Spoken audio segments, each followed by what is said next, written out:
दोस्तों नमस्ते। आज शनिवार है 2 मई 2026 और आज का ये वीडियो सिर्फ एक मार्केट अपडेट नहीं है, ये एक पूरी तैयारी है। क्योंकि जो लोग सोमवार से पहले इस वीडियो को देख लेंगे वो बाकी सबसे एक कदम आगे होंगे।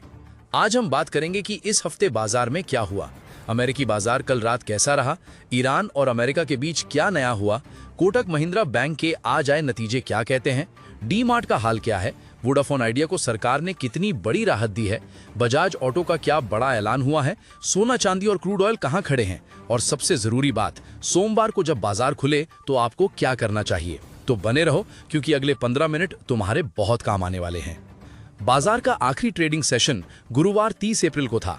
शुक्रवार 1 मई को महाराष्ट्र डे और लेबर डे दोनों एक साथ पड़े तो NSE BSE बंद रहे और आज शनिवार को भी बाजार बंद है। तो गुरुवार को बाजार कहां बंद हुआ था? निफ्टी 50 बंद हुआ था 23,997 पर, यानी लगभग 24,000 के ठीक नीचे। ये 180 पॉइंट्स की गिरावट थी, करीब 0.74% की। सेंसेक्स 77,913 पर बंद हुआ, जो करीब 583 पॉइंट्स नीचे था। अब ये गिरावट क्यों आई? इसकी वजह थी क्रूड ऑयल। ब्रेंट क्रूड एक वक्त $126 पर बैरल तक चला गया था, जो 4 साल का हाई था। इस एक खबर ने पूरे बाजार में घबराहट फैला दी। इन्फ्लेशनरी प्रेशर बढ़ा, FII ने बिकवाली जारी रखी। गुरुवार को उन्होंने 8,047 करोड़ रुपए की नेट सेलिंग की। वहीं DII यानी घरेलू संस्थाओं ने 3,487 करोड़ रुपए की खरीदारी करके बाजार को थाम लिया। सेक्टोरल फ्रंट पर देखें तो मेटल और PSU बैंक्स सबसे ज्यादा पिटे। निफ्टी मेटल 2% से ज्यादा गिरा। रियलिटी भी 1.5% नीचे आई, लेकिन निफ्टी IT ने थोड़ी राहत दी, वो हल्का सा पॉजिटिव रहा। अब अप्रैल का पूरा महीना देखो तो तस्वीर बिल्कुल अलग है। पूरे अप्रैल में निफ्टी करीब 5.81% चढ़ा और सेंसेक्स 5.2% मजबूत हुआ। यानी एक महीने में जो बाजार ने कमाया उसका थोड़ा हिस्सा आखिरी दिन वापस गया, लेकिन ओवरऑल अप्रैल बुल्स का महीना रहा। अब बात करते हैं कल रात की। शुक्रवार 1 मई 2026 को अमेरिकी बाजार कैसे रहे। ये इसलिए जरूरी है क्योंकि सोमवार को हमारे बाजार पर इसका सीधा असर पड़ेगा। और दोस्तों खबर पॉजिटिव है, नैस्डैक ने रिकॉर्ड बनाया। वो 0.89% चढ़कर 25,114 पर बंद हुआ, पहली बार 25,000 के पार। S&P 500 भी 0.29% ऊपर रहा और 7,230 पर बंद हुआ, ये भी उसका ऑल टाइम हाई है। डाउ जोन्स थोड़ा 0.31% नीचे रहा, 49,499 पर। इस रैली की असली वजह थी एप्पल के Q1 नतीजे बेहतरीन आए। आईफोन 17 और मैकबुक नियो की मजबूत डिमांड की वजह से एप्पल के शेयर्स 3% से ज्यादा चढ़े। मैग्निफिसेंट 7 स्टॉक्स में से अल्फाबेट, एप्पल और टेस्ला बढ़े, जबकि एनविडिया और मेटा थोड़े कमजोर रहे। एक और पॉजिटिव बात, क्रूड ऑयल में गिरावट आई। ईरान में पाकिस्तान के जरिए अमेरिका को एक नया पीस प्रपोजल भेजा, जिसके बाद ऑयल की कीमत में करीब 2% की गिरावट आई। WTI क्रूड करीब $103 के आसपास आ गया। ये भारत के लिए बड़ी राहत की खबर है। तो सोमवार के लिए सिग्नल क्या है? अमेरिका से पॉजिटिव क्यूज हैं, टेक्नोलॉजी स्टॉक्स मजबूत हैं, रिकॉर्ड हाईज हैं और ऑयल थोड़ा नरम हुआ है। इसका मतलब सोमवार को हमारा बाजार थोड़ा पॉजिटिव गैप अप के साथ खुल सकता है। लेकिन ईरान वाला फैक्टर अभी पूरी तरह हल नहीं हुआ है, उस पर ज्यादा डिटेल में थोड़ी देर में बात करेंगे। शुक्रवार रात ईरान ने पाकिस्तान के जरिए अमेरिका को एक नया पीस प्रपोजल भेजा। पाकिस्तान यहां मीडिएटर की भूमिका निभा रहा है। इससे पहले 8 अप्रैल को एक 2 हफ्ते की सीज फायर हुई थी, जिसे बाद में एक्सटेंड किया गया, लेकिन टॉक्स अभी भी अटकी हुई हैं। ट्रंप ने खुद कहा है कि वो इस डील से सेटिस्फाइड नहीं है।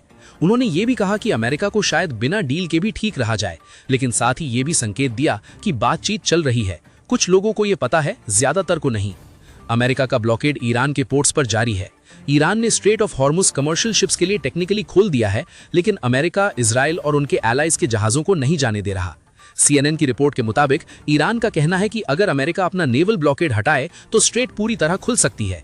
भारत के लिए इसका मतलब क्या है? सीधी बात, अगर डील हो जाती है तो क्रूड ऑयल $80 to $90 तक वापस आ सकता है, रुपये मजबूत होगा और निफ्टी 25,000 की तरफ दौड़ सकता है।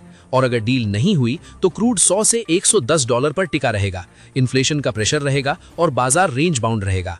RBI गवर्नर संजय मल्होत्रा ने साफ कहा, ईरान कॉन्फ्लिक्ट की वजह से एनर्जी प्राइसेस बढ़ी हैं, जो इन्फ्लेशन के लिए अपसाइड रिस्क है।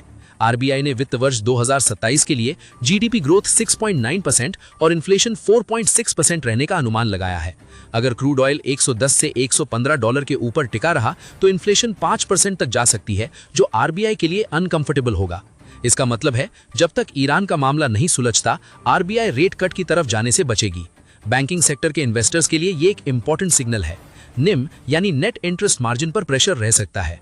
अब कमोडिटी मार्केट की बात करते हैं। क्रूड ऑयल ब्रेंट क्रूड आज 110 से 111 डॉलर के आसपास है। गुरुवार को ये 126 डॉलर तक गया था, जो 4 साल का हाई था।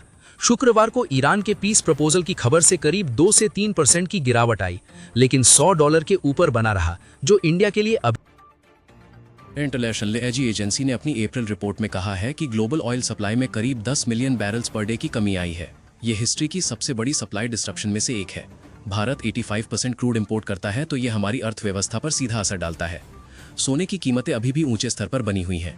आज 24 कैरेट गोल्ड करीब 15,037 रुपये प्रति ग्राम पर कारोबार कर रहा है, जबकि MCX पर गोल्ड फ्यूचर्स लगभग 1,51,363 रुपये के आसपास है। ग्लोबल अनिश्चितता और सेफ हेवन मांग की वजह से गोल्ड में मजबूती बनी हुई है। चांदी की कीमत भी मजबूत बनी हुई है और आज सिल्वर करीब 2,55,100 रुपये प्रति किलो के आसपास कारोबार कर रही है। इंडस्ट्रियल इस्तेमाल और निवेशकों की खरीदारी दोनों से सिल्वर को अच्छा सपोर्ट मिल रहा है। पेट्रोल और डीजल की कीमतों में फिलहाल ज्यादा बदलाव नहीं है। पेट्रोल करीब 103 रुपये 54 पैसे और डीजल 90 रुपये 3 पैसे के आसपास है, जबकि डॉलर के मुकाबले रुपये करीब 94 रुपये 91 पैसे पर बना हुआ है, जिससे इंपोर्ट कॉस्ट और फ्यूल प्राइसेस पर दबाव बना रह सकता है।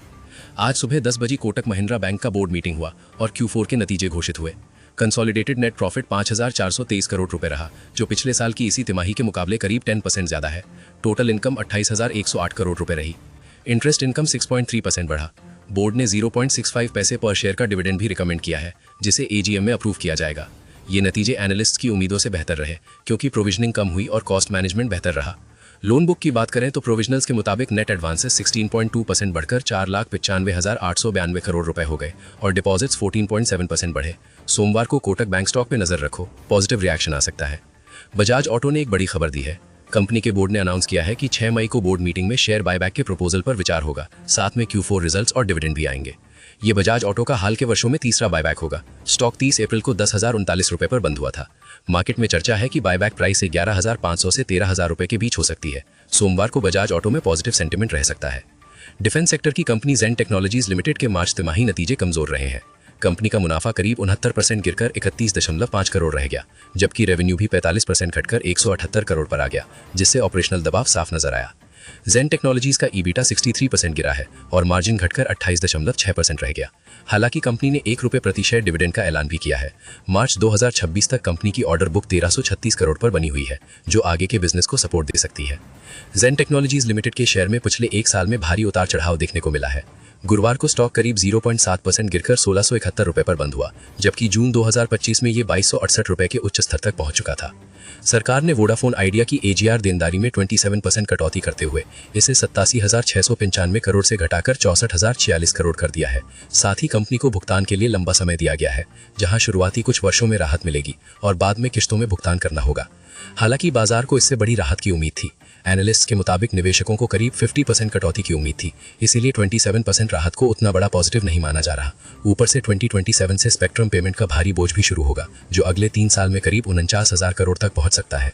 वोडाफोन आइडिया की मौजूदा कैश EBITDA करीब 8,500 करोड़ है, इसलिए इतने बड़े भुगतान को संभालना कंपनी के लिए आसान नहीं दिख रहा। एक्सपर्ट्स का मानना है कि कंपनी को आगे करीब 40,000 करोड़ की नई फंडिंग की जरूरत पड़ सकती है, इसलिए सोमवार को स्टॉक में तेज उतार चढ़ाव देखने को मिल सकता है। TVS मोटर कंपनी की अप्रैल 2026 में कुल बिक्री 7% बढ़कर 4.73 लाख यूनिट पहुंच गई। घरेलू दोपहिया बिक्री में 8% की तेजी रही, जबकि स्कूटर सेगमेंट ने सबसे मजबूत प्रदर्शन करते हुए 24% की ग्रोथ दर्ज की। कंपनी की इलेक्ट्रिक व्हीकल बिक्री भी 36% बढ़कर करीब 37,800 यूनिट तक पहुंच गई। 3 व्हीलर सेगमेंट में भी TVS मोटर कंपनी ने 37% की मजबूत बढ़त दर्ज की। हालांकि कच्चे माल की कमी, सप्लाई चेन समस्याओं और एक्सपोर्ट कंटेनर की दिक्कतों से डिस्पैच प्रभावित रहा, लेकिन कंपनी को मई 2026 से उत्पादन में सुधार की उम्मीद है। NMDC लिमिटेड का अप्रैल 2026 में आयरन ओर उत्पादन 16% बढ़कर 4.64 मिलियन टन पहुंच गया। हालांकि बिक्री में मामूली बढ़त रही और ये 3.68 मिलियन टन पर रही, लेकिन उत्पादन में यह तेजी कंपनी के लिए सकारात्मक संकेत मानी जा रही है। सीगॉल इंडिया लिमिटेड के जॉइंट वेंचर को जयपुर मेट्रो फेज 2 के लिए 918 करोड़ का बड़ा ऑर्डर मिला है। ये project Jaipur metro rail corporation limited की तरफ से दिया गया है और इसे अगले 34 महीनों में पूरा किया जाएगा। NTPC लिमिटेड ने तेलंगाना के रामागुंडम में अपने सोलर प्रोजेक्ट के तहत 100 मेगावाट नई क्षमता को कमर्शियल ऑपरेशन में शुरू कर दिया है। इसके बाद NTPC ग्रुप की कुल स्थापित क्षमता बढ़कर 89,805 मेगावाट पहुंच गई है और कंपनी लगातार रिन्यूएबल एनर्जी पर फोकस बढ़ा रही है। NTPC लिमिटेड सोलर के साथ साथ न्यूक्लियर एनर्जी सेक्टर में भी विस्तार कर रही है। हाल ही में कंपनी ने फ्रांस की EDF के साथ न्यूक्लियर पावर प्रोजेक्ट्स पर सहयोग के लिए MOU साइन किया है, जिससे भविष्य में नई परियोजनाओं का एपीएल अपोलो ट्यूब्स लिमिटेड ने मार्च तिमाही में मजबूत नतीजे पेश किए हैं। कंपनी का मुनाफा करीब 21% बढ़कर 354 करोड़ रुपए और रेवेन्यू लगभग 14% बढ़कर 6,269 करोड़ रुपए पहुंच गया, जिससे डिमांड और सेल्स ग्रोथ दोनों मजबूत दिखाई दे रही हैं। कंपनी के एबिडा और मार्जिन में भी सुधार हुआ है, जो बेहतर ऑपरेशनल एफिशिएंसी का संकेत देता है। साथ ही मैनेजमेंट ने ₹2 फेस वैल्यू वाले हर शेयर पर ₹8.50 फाइनल डिविडेंड देने और ग्रुप स्ट्रक्चर को स्ट्रीमलाइन करने के लिए कुछ रीस्ट्रक्चरिंग कदमों को मंजूरी दी है। HPL electric and power limited को स्मार्ट मीटर सप्लाई के लिए 242 करोड़ रुपए के नए ऑर्डर मिले हैं। इन ऑर्डर से कंपनी की ऑर्डर बुक मजबूत हुई है और आने वाले समय में बिजनेस ग्रोथ की विजिबिलिटी भी बेहतर हुई है। कंपनी के दिसंबर तिमाही नतीजे भी मजबूत रहे, जहां रेवेन्यू करीब 21% बढ़कर 474 करोड़ रुपए पहुंच गया। एबिडा और प्रॉफिट में भी अच्छी तेजी देखने को मिली, जिसकी वजह से सोमवार के कारोबार में इस स्टॉक पर निवेशकों की खास नजर रहने वाली है। इंडिया बुल्स लिमिटेड ने मार्च 2026 तिमाही में जबरदस्त टर्न अराउंड दिखाया है।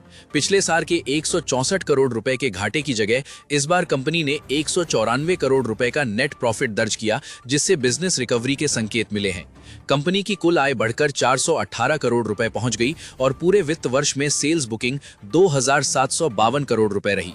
इंडिया बुल्स अब लग्जरी हाउसिंग और मिड इनकम हाउसिंग सेगमेंट पर फोकस बढ़ा रही है, जबकि फाइनेंशियल सर्विसेज बिजनेस भी तेजी से विस्तार कर रहा है। विदेशी निवेशकों यानी एफपीआईज ने 2026 के पहले 4 महीनों में ही भारतीय शेयर बाजार से करीब $20.6 बिलियन यानी लगभग 1.9 लाख करोड़ रुपए निकाल लिए हैं। ये आंकड़ा 2025 के पूरे साल के रिकॉर्ड आउटफ्लो से भी ज्यादा है, जिससे मार्केट सेंटीमेंट पर दबाव बढ़ा है। पश्चिम एशिया में बढ़ते तनाव और क्रूड ऑयल की कीमतों में तेज उछाल ने भारत की इकोनॉमी को लेकर चिंता बढ़ा दी है। महंगा तेल भारत का इंपोर्ट बिल बढ़ाता है, जिससे फिस्कल डेफिसिट, इन्फ्लेशन और रुपी तीनों पर दबाव आता है। अक्टूबर 2024 से विदेशी निवेशक लगातार भारतीय बाजार में बिकवाली कर रहे हैं और अब तक करीब $51.5 बिलियन बाहर निकल चुका है। विशेषज्ञों के मुताबिक ऊंचे वैल्यूएशन, कंपनियों की धीमी अर्निंग्स ग्रोथ और ग्लोबल अनसर्टेनिटी इसकी बड़ी वजह है। एयर इंडिया ने बढ़ती जेट फ्यूल कीमतों और मिडिल ईस्ट संकट की वजह से जून और जुलाई तक करीब 100 घरेलू और अंतर्राष्ट्रीय उड़ानें घटाने का फैसला किया है। लंबे रूट्स और बंद एयर स्पेस की वजह से एयरलाइन की ऑपरेशनल कॉस्ट काफी बढ़ गई है। यूरोप, नॉर्थ अमेरिका, ऑस्ट्रेलिया और सिंगापुर जैसे रूट्स पर फ्लाइट्स को लंबा रास्ता लेना पड़ रहा है, जिससे फ्यूल कंजम्पशन और खर्च दोनों बढ़ गए हैं। इसका असर एयरलाइन इंडस्ट्री की प्रॉफिटेबिलिटी पर साफ दिखाई देने लगा है। एयर इंडिया के सीईओ कैंपबेल विल्सन के मुताबिक फरवरी के मुकाबले जेट फ्यूल की कीमतें लगभग 2 गुनी हो चुकी हैं। रिपोर्ट्स के अनुसार वित्त वर्ष 2025-26 में एयर इंडिया ग्रुप का कुल नुकसान 22,000 करोड़ रुपए से ज्यादा रह सकता है। अप्रैल 2026 में भारत की बिजली खपत सालाना आधार पर 4% से ज्यादा बढ़कर 154 बिलियन यूनिट पहुंच गई। बढ़ती गर्मी और एसी, कूलर जैसे कूलिंग उपकरणों के ज्यादा इस्तेमाल की वजह से पावर डिमांड लगातार मजबूत बनी हुई है। ग्रिड इंडिया के मुताबिक 25 अप्रैल को देश की peak power demand record 256.1 gigawatt तक पहुंच गई, जो अब तक का सबसे ऊंचा स्तर है। पूरे महीने में कई बार बिजली की मांग 250 गीगावाट के पार गई, जिससे एनर्जी कंजम्पशन में तेज बढ़ोतरी साफ दिखाई दे रही है। सोमवार 4 मई को मार्केट ओपनिंग सबसे अहम रहने वाली है। अमेरिका से आए पॉजिटिव क्यूज और ईरान पीस प्रपोजल की खबरों की वजह से मार्केट गैप अप खुल सकता है, लेकिन अगर वीकेंड में कोई नई जियोपॉलिटिकल टेंशन बढ़ती है तो सेंटिमेंट तुरंत बदलकर गैप डाउन ओपनिंग भी दिखा सकता है। निफ्टी के लिए 23,800 से 24,000 का जोन काफी मजबूत सपोर्ट माना जा रहा है। अगर ये स्तर टूटता है तो इंडेक्स 23,500 की तरफ फिसल सकता है, जबकि ऊपर की तरफ 24,300 से 24,500 के बीच मार्केट को मजबूत रेजिस्टेंस मिलने की संभावना है। सोमवार को क्रूड ऑयल, एफआईआई एक्टिविटी और स्टॉक स्पेसिफिक एक्शन पर सबसे ज्यादा नजर रहेगी। अगर ब्रेंट क्रूड $105 के नीचे आता है तो मार्केट सेंटिमेंट बेहतर हो सकता है, जबकि Kotak bank, D mart, Bajaj auto और वोडाफोन आइडिया जैसे स्टॉक्स अपने रिजल्ट्स और खबरों की वजह से चर्चा में रह सकते हैं। अगर वीडियो हेल्पफुल लगी तो लाइक जरूर करो, चैनल सब्सक्राइब करो और अपने दोस्तों के साथ शेयर करो जो शेयर मार्केट में इंटरेस्टेड हैं। कमेंट में बताओ इस हफ्ते आपके पोर्टफोलियो में क्या हुआ। मिलते हैं अगले वीडियो।